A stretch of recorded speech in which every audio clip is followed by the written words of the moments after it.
মাঝে মাঝে আল্লাহ আমাদেরকে দুঃখ কষ্ট দিয়ে পরীক্ষা করতে চান, এগুলো আমাদের জন্য খারাপ নয়। এই দুঃখ কষ্ট বিপদ আমাদের কোমরকে সোজা করে, আমাদের পায়ের মাটিকে শক্ত করে। চিল্লায় বলেন ঠিক কিনা? প্রতিকূল পরিবেশে কিভাবে বাঁচতে হয় এই দুঃখ কষ্ট আমাদেরকে শিখায়। এজন্য মুমিন বান্দার বৈশিষ্ট্য হচ্ছে দুঃখ কষ্ট বেদনা জ্বালা এগুলোতে সে আপসেট হয় না, সে হাল ছেড়ে দেয় না, সে ভরসা রাখে একজনের উপর। চিল্লায় বলতে হবে তিনি কে? কারণ মুমিন জানে রাত্রি যত গভীর হয় অন্ধকার তমানিসা ভেদ করে সুবহে সাদিক হয়। মুমিন জানে গর্ভবতী নারীর পেটের ব্যথা যেই দিন বাড়তে থাকে ওই দিনই নতুন মেহমান আগমনের সময় ঘনাতে থাকে।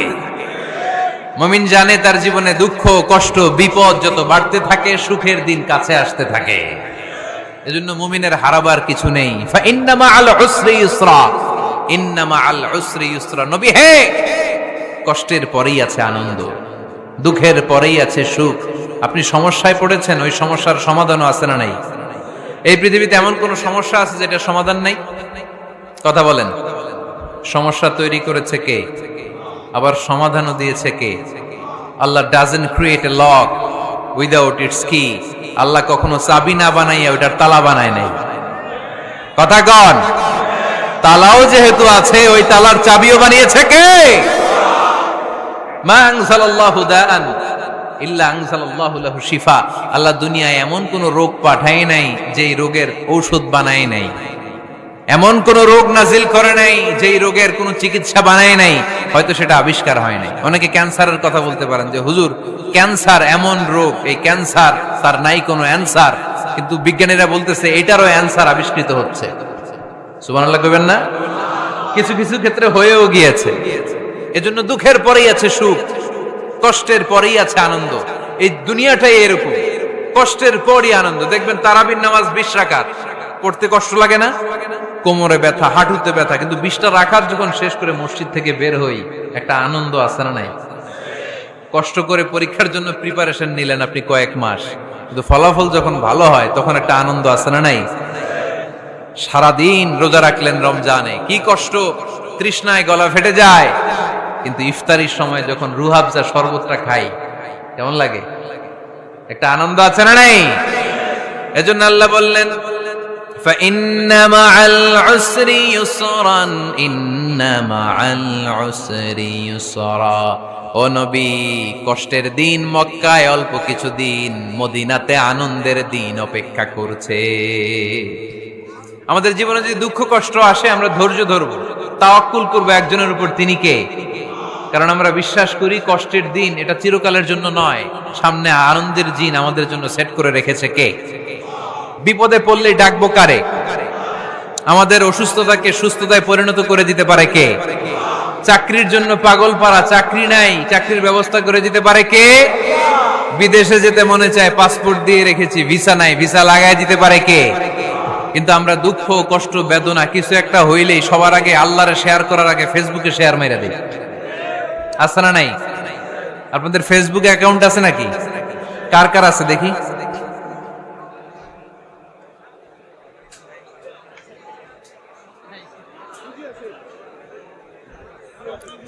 আছে আছে। এটার জন্য আমরা ভালো কাজে লাগাই, ঠিক কিনা? আপনি চাইলেই এমন ভাবে ফেসবুক ফ্রেন্ড লিস্ট করতে পারেন যারা ভালো ভালো জিনিস শেয়ার করে, যারা মোটিভেশনাল জিনিস শেয়ার করে, ইসলামের পক্ষে কথা বলে। আপনার এক একটা শেয়ারে অনেকের জীবন বেঁচে যেতে পারে, ঠিক কিনা? একজন মুমূর্ষ রোগীকে বাঁচাতে রক্তের প্রয়োজন, রক্তের গ্রুপ এ পজিটিভ। যারা রক্ত দান করতে আগ্রহী তারা এই নাম্বারে যোগাযোগ করুন। ফেসবুকে মাঝে মাঝে এরকম নিউজ আসে না নাই? আপনি just you put down in share, শেয়ারের মধ্যে একটা পুট করে দিলেন, একটু শেয়ার মেরে দিলেন, ছড়িয়ে পড়লো হাজার হাজার ফেসবুক ফ্রেন্ডদের কাছে। তাদের অনেকে ব্লাড দিতে আগ্রহী, সে তাড়াতাড়ি যে সেখানে ব্লাড ডোনেট করে আসলো। আপনার একটা শেয়ারের কারণে বেঁচে গেল অনেকগুলো প্রাণ। চিল্লা এখন ঠিক কিনা? রক্তদানের মতো শ্রেষ্ঠ ইবাদত হতে পারে? আমরা মনে করি শুধু জিকিরি ইবাদত, আমরা মনে করি শুধু নামাজি ইবাদত। রক্তদান, এক ব্যাগ রক্ত থেকে অনেক মানুষকে বাঁচানো যায়। এর মধ্যে আছে হিমোগ্লোবিন, এর মধ্যে আছে প্লাটিলেট, আছে প্লাজমা। রক্তে একটা উপাদান আছে প্লাজমা। নাম শুনছেন? আগুনে পোড়া রোগীকে বাঁচাতে এই প্লাজমা লাগে। হসপিটালের বার্ন ইউনিটে যেয়ে দেখবেন মানুষ কিভাবে চিল্লায়। নুসরাত নামে একটা মেয়ে মারা গেল না, এক বদমাইশের কবলে পড়ে মারা গেল না?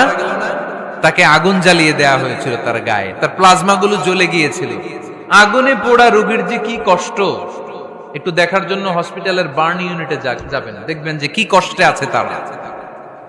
এই প্লাজমা গুলোকে অনেক সেন্টিগ্রেড তাপমাত্রা নামিয়ে ঠান্ডা করে দেহে পুশ করা হয়। আপনার এক ব্যাগ রক্ত থেকে প্লাজমা আলাদা করা হবে, প্লেটলেটস আলাদা করা হবে, হিমোগ্লোবিন আলাদা করা হবে, শ্বেতকণিকা, লোহিত কণিকা আলাদা করে অনেকগুলো মানুষ বেঁচে যাবে। এজন্য ফেসবুক থাকাটা দোষের কিছু না, তবে ভালো কাজে আমরা ব্যবহার করব, ঠিক কিনা? আপনার ফেসবুক শেয়ারিং আপনার জান্নাতি বানাতে পারে, আর আপনার ফেসবুক শেয়ারিং আপনার জাহান্নামের লাকড়ি বানাতে পারে। চিল্লায় বলেন ঠিক কিনা? So the decision is yours. সিদ্ধান্ত আপনাকে নিতে হবে, আপনি কিভাবে করবেন। যে কোনো বিপদে ওয়া ইলা রাব্বিকা ফারগাব, কোন দিকে মনোনিবেশ না করে কার দিকে মনোনিবেশ করব? যে কোনো বিপদ আপদ ফেসবুকে শেয়ার করার আগে শেয়ার করব কার কাছে? আমাদের যার যা লাগে আল্লাহ সবও যদি দিয়ে দেয়, আল্লাহর ধনভাণ্ডারের 1 ইঞ্চিও কমবে?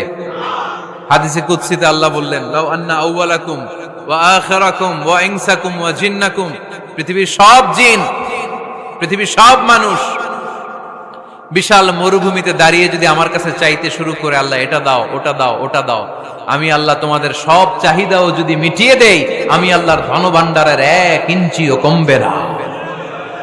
এজন্য চাইবো কার কাছে? বিপদে আপদে ভরসা করব কার কাছে? আর অবসরগুলোকে কাজে লাগানোর দরকার আছে না নাই? স্বাবলম্বী হওয়ার চেষ্টা করার দরকার আছে না নাই? ফা ইন্নামা আল উসরি ইউসরা, ইন্নামা আল উসরি ইউসরা। নবী হে, কষ্টের পরেই আছে সুখ, দুঃখের পরেই আছে আনন্দ। সব সময় মানুষের সময় একরকম কাটে না। এজন্য আমরা তাওয়াক্কুল করতে চাই একজনের উপর, তিনি কে? বিশ্বনবী বলেন, লিকুল্লি নবিয়্যিন দাওয়া মুস্তাজাবা। এই দুনিয়াতে সব নবীদের একটা করে মুস্তাজাবুদ দাওয়া আছে। আল্লাহ বলেছে, ও নবী, একটা করে স্পেশাল দোয়া করার সুযোগ পাবা, দোয়াটা করা মাত্রই কবুল করে নেব।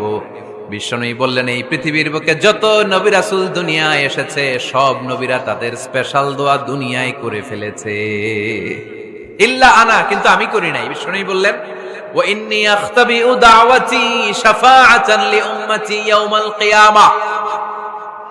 আমি আমার স্পেশাল দোয়াটা করি নাই, আমার স্পেশাল দোয়াটা আমি আমার গুনাহগার উম্মতকে বাঁচানোর জন্য কিয়ামত পর্যন্ত রেখে দিয়েছি। আমরা যেদিন বিপদে পড়ে যাব, যেদিন আমার আব্বা আমারে চিনবে না, আমি আমার আব্বারে চিনব না, নেতা তার কর্মীরে চিনবে না, কর্মী নেতারে চিনবে না, ঠিক কি না?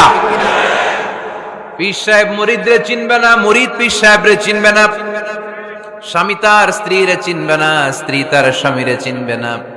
নবী থেকে শুরু করে, অলি থেকে শুরু করে, শহীদ থেকে শুরু করে সবার মুখে একটাই জিকির, ইয়া নাফসি ইয়া নাফসি ইয়া নাফসি। আকাশের সূর্যটা যেদিন মাথার কাছে চলে আসবে, জমিনটা তামার জমিন হয়ে যাবে, সূর্যের তাপে মাথার মগজগুলো ভাতের মাড়ের মতো গলে গলে নাকের ছিদ্র কানের ছিদ্র দিয়ে টপ টপ করে বেয়ে বেয়ে নিচে পড়বে। ওই কঠিন দিনে কেউ কাউরে চিনবে না। বিষ্ণু বললেন, ওই দোয়াটা আমি দুনিয়ায় করি নাই, আমি বদরের যুদ্ধে মার খেয়েছি, উহুদের যুদ্ধে দাঁত ভেঙেছি, আমি না খেয়ে পেটে পাথর বেঁধেছি।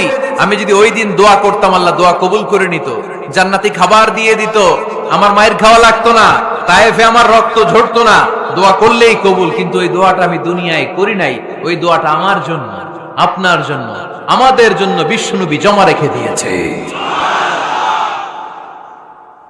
এজন্য বিশ্বনবীর চিন্তা আর আমাদের চিন্তা এক চিন্তা না, বিশ্বনবীর পুরা উম্মতের চিন্তা। কিয়ামত পর্যন্ত যত মানুষ আসবে সবাই আমার উম্মত, না জানি তাদের নসিবে কি হয়ে যায়। এই চিন্তার বোঝা বিশ্বনবীকে কাবু করে ফেলেছিল। আল্লাহ বললেন, নবী, নো টেনশন, কোনো টেনশন নাই, আপনার এই চিন্তার বোঝাকে আপনার পিঠ থেকে আমি আল্লাহ নিজ দায়িত্বে সরিয়ে নিলাম। এজন্য আল্লাহ বললেন, আলাম নাশরাহ লাকা সাদরাকা ওয়া ওয়াদা'না আনকা বিজরাক আল্লাযী আনকাযা যাহরাক। যেই চিন্তার বোঝা আপনাকে কষ্ট দেয়, যেই চিন্তার বোঝা আপনারে পেরেশান করে তোলে, আপনার পিঠ থেকে ওই চিন্তার বোঝা নবী আমি সরিয়ে নিলাম। কি দিয়ে সরিয়ে নিল? কোরআনের আলো দিয়ে। আওয়াজ করে বলতে হবে, কি দিয়ে?